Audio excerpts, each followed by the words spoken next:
Greetings and welcome to the Hearth. I am Julia, a professionally accredited astrologer through the FAA, and we'll be discussing the North Node in Taurus with the South Node in Scorpio. So nowadays there is a lot of watered down, sugar-coated astrology that gives justifications for lame behaviour, and this just isn't on. If anything, I'd consider this to be unethical astrology because it keeps people in a state of urgency, and this can be quite addictive. And it's a terrible way of being because it takes away from our own responsibility and us being able to live in the most highest ordained state, and just keeps everyone in a loop of terror and anxiety. So we want to honour who we are right now in this present moment while simultaneously creating a path for us to continue to embody our full potential. And in saying this, we are living in a world that is just obsessed with this idea of becoming and just forgetting how to be. And the beauty of astrology here is that we get to understand our personal map and the collective roadmap and what is going on at any given time to assist us with appreciating any given chapter, like any given state where we can just be and acknowledge that. But the thing is, knowledge is only useful when you can implement this. So you can have all the theory and understanding in the world about any topic for that matter, but what good is it if you're not acting upon it? So I'm here to help make astrology digestible for you and to make it relevant in today's world. And so let us navigate this archaic fire and brimstone terminologies so therefore it can seem less daunting and that you can utilise this to the best of your advantage. And this headspace stems from an old aphorism: a wise man rolls his stars but the fool obeys them. And this is coming from the 2nd century astrologer Ptolemy. And so what he is describing here is that we want to understand our traits and our behaviours and what makes us tick rather than become a slave to them. We want to own whatever that is. I personally believe, along with many others out there, that we are living in a co-creation with God, spirit, source, life, whatever the name it is that you want to give that beautiful, creative, energetic force that flows through each and every one of us. And it is guiding us if you have the eyes to perceive and the patience and trust to allow life to unfurl right before your eyes. And you can certainly achieve whatever it is that you want to do in this life. And it's also important to remember to remain humble, knowing that life itself has some level of plan for us, whatever it is that we need to experience here as in this carnation. A lot of this does seem to stem from the lunar nodes as well. And so the nodes are these important points in our chart. They are telling us where the soul has had much experience in and where it needs to grow into. So the nodes, especially the North Node, is telling us where we are inexperienced in and where we need to lean into. But from the Vedic perspective, this also relates to illusion, confusion, materialism, and even obsession. And as opposed to this, the polaritive point, the South Node, kind of looks like a little basket. So you can think of it like it's the soul carrying around its basket full of proclivities and anything that you would consider yourself to be an expert in. And we naturally gravitate towards the actions that are associated with the sign that the South Node is in, because we tend to rely on those proponents because it's what's familiar. In saying this, a lot of modern pop astrology will suggest that we have to let go of these traits completely. And it's not as straightforward as that, because the South Node, or Ketu, here reminds us that it is important to have these innate tools under our belt, but we just want to not rely on them all the time if we want to grow and evolve. The nodes are, even though they're separated, they work together. And so we want to figure out how we can take the familiarity of the South Node and integrate it into the North Node in this life. The nodes in themselves are quite confusing and chaotic by nature, so learning how to navigate the ebbs and flows of them is key to integration. in saying this. The person with the North Node in Taurus is here to cultivate a life of safety and stability. So Taurus is a fixed earth sign, making it concentrative and fixated on all things that relate to the material, the physical, sensual, earthly realm. And this includes harbouring a solid sense of self-worth, while at the same time ensuring that you don't equate your income to your self-worth. And this includes forming a deeper relationship to your senses to allow you to have it be an active reminder of just embracing the everyday, to go slowly, to really just take a good whiff of whatever the aromas are of whatever it is that you're cooking, just to be in that sensuality of life.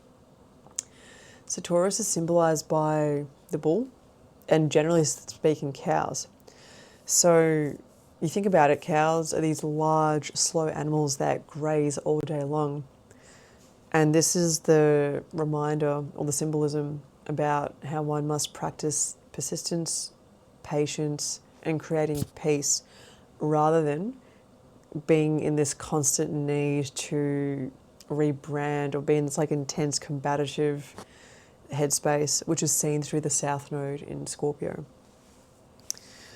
As mentioned earlier, the Vedic perspective of the North Node, so-called Rahu, can entail themes of obsession and material desires.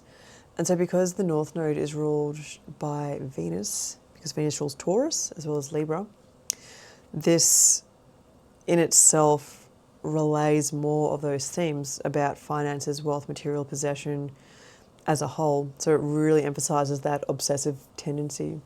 So what the native here needs to watch out for is how easy it is to fall into that pit trap of materialism equals self-worth, but also relying on external validation or any kind of happiness that you find outside of yourself, because that's what Venus represents. So again, it can be through something as simple as relying on the opinions of others, as well as any kind of material possession. And the polaritive point with the South Node, again, it's this past life basket. So therefore, this person is very well equipped and an expert in all things Scorpionic. So being a fixed water sign, these people are experienced in big, heavy, turbulent emotions, ones that are very concentrated and powerful. And this can also include being reactive to outputs and perpetual transformation in order to reinvent oneself, the whole birth, death, rebirth cycle. But also Scorpio is known to be great at investigating, but these people can take it so far that they want to investigate things that aren't actually there. They think that they're doing it out of a place of being protective or secretive, but they're just playing into a psyop-esque mentality. And this can stem from the need of having to be particularly protective or sensitive from like early in their childhood or from a past life event. So there is this subconscious addiction to inner crises, basically with the South Node in Scorpio, and the need to overcomplicate things due to them, with how great their investigative abilities are. But the thing is, not everyone is out to get you. Not everything is a psyop, and just perhaps because the nervous system is hardwired that way to be in overdrive and have this fixation on past struggles doesn't mean that you have to keep continuing that loop. And this is by no means to disregard anyone's lived experience, but please take this as a good reminder or an empowering opportunity to rise in power with this placement, to know that you can actually overcome it. And through the Vedic lens, also the South Node or Ketu relates to detachment and spirituality. And so there is a natural association with Mars and the South Node through the Vedic lens. And because Mars is the traditional ruler of Scorpio, so again, this is really quite reiterating these Martian combative, penetrative themes here. So the overused parts of Scorpio can sometimes involve something where like transformation is needed, it's a necessary part of life. But because it's is a fixed sign, so therefore stubborn, this can actually interfere. So therefore the needed transformation is done at such a drastic measure because the person does have these very intense, even leading into destructive tendencies. Like, what does that look like through the emotional lens? So themes of like vengeance, rage, grudge holding. And it's interesting to think that Scorpio is quite ritualistic and sacrificial in nature. So it has this amazing ability to walk through the fire, to just burn everything off, let the layers and all the skins just shed. But because they fixate on the things that cause them pain, they can forget to continue walking through the fire, and they actually just get stuck in that burning stage of said transformation. So we need to allow ourselves to shed the skin ourselves, or otherwise life will do it for you, and it will be at a much more drastic measure that's unnecessary. But this is how we learn these life lessons. And as Scorpio relates to shared resources of all types, those with this placement can be so accustomed to empowering other people to transform and rise above their own personal flames that the native actually forgets how to empower themselves. And so this is where quantum leaps of growth can occur, because you can take this incredible drive to stay consistent in your own power and with your resilience, and use it to consistently create peace in your everyday, which is seen through the North Node in Taurus. And you can use these personal resources with good intention. So this can look like devoting time to projects that make you feel stable, that make you money, that bring you that comfort and security.